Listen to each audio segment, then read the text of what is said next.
नमस्कार भक्तों, आप सभी का स्वागत है आपके अपने YouTube चैनल भक्ति सागर पर। मुझे आशा है कि आप सब स्वस्थ होंगे, मस्त होंगे।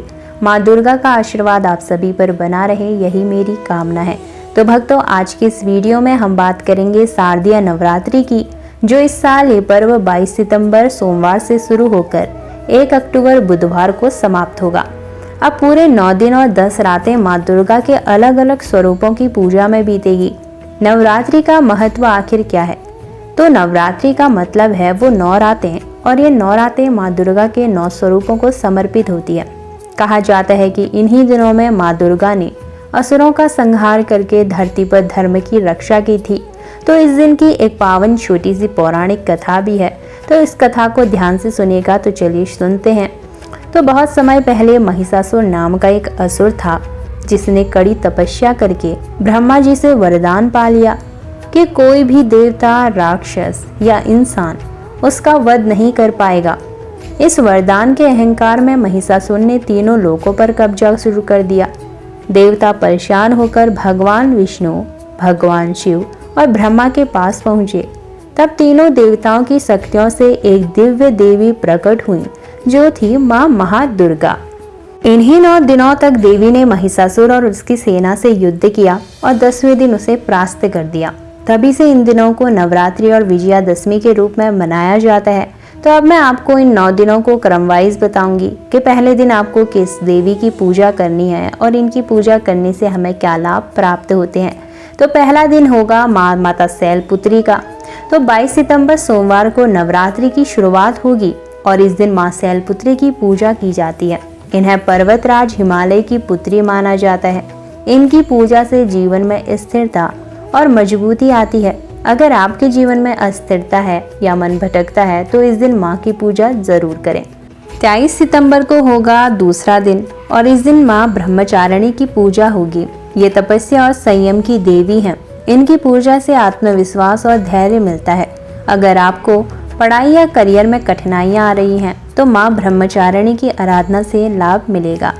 तीसरा दिन माँ चंद्रघंटा का होगा, जो 24 सितंबर को माँ चंद्रघंटा की पूजा की जाएगी।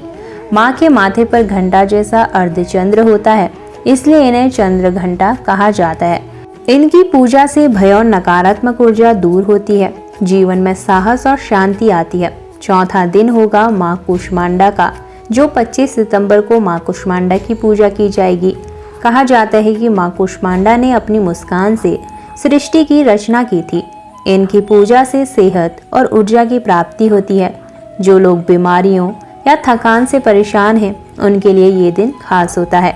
5वां दिन रहेगा माँ स्कंद माता का, जो कि 26 सितंबर को माँ स्कंद माता की पूजा की जाएगी। ये भगवान कार्तिकेय की माता हैं। इनकी पूजा से परिवार में प्रेम और संतान सुख की प्राप्ति होती है। अगर परिवार में तनाव है तो इस दिन माँ की पूजा अवश्य करें। 6वां दिन रहेगा माँ कात्यायनी का। 27 सितंबर को माँ कात्यायनी की पूजा की जाएगी। माँ कात्यायनी को विवाह और सौभाग्य की देवी माना जाता है। कहा जाता है कि अविवाहित कन्याएं इस दिन माँ से उत्तम वर की कामना करती हैं और उनका विवाह जल्दी हो जाता है।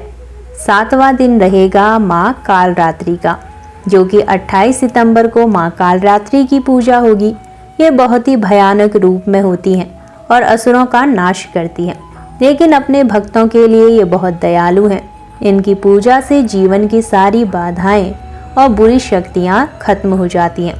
8वां दिन रहेगा माँ महागौरी का। 29 सितंबर को माँ महागौरी की पूजा होगी। इनका स्वरूप बहुत ही श्वेत और शांत है। इनकी पूजा से पवित्रता, शांति और सौभाग्य मिलता है। इस दिन हवन और कन्या पूजन का विशेष महत्व है। 9वां दिन रहेगा माँ सिद्धिदात्री का।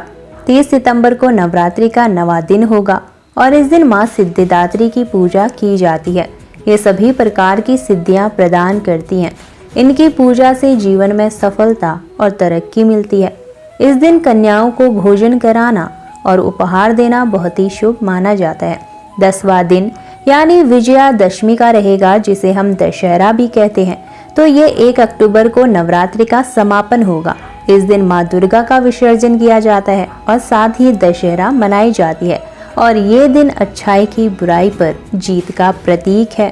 नवरात्रि में आपको इस दिन क्या करना चाहिए? सुबह स्नान करके स्वच्छ कपड़े पहने, कलश स्थापना करें और अखंड ज्योति जलाएं। दुर्गा सप्तशती या चंडी पाठ करें, सात्विक भोजन करें और व्रत रखें। हर दिन माँ के अलग अलग स्वरूपों की पूजा करें, वो भी पूरी श्रद्धा के साथ। विशेष पूजा और उद्यापन क्या रहेगा? अष्टमी के दिन हवन करें, नवमी को कन्या पूजन और कुमारी भोजन कराएं। दशहरा को कलश विसर्जन रहेगा, देवी की विदाई होगी और घर परिवार की मंगल कामना करें। साथ ही साथ इस दिन कुछ विशेष उपाय भी जरूर करें। दिन में एक बार दीप जलाएं और माता का ध्यान करें। 9 दिन तक नियमित रूप से गाय, दूध, फल और हल्दी का दान करना शुभ होता है।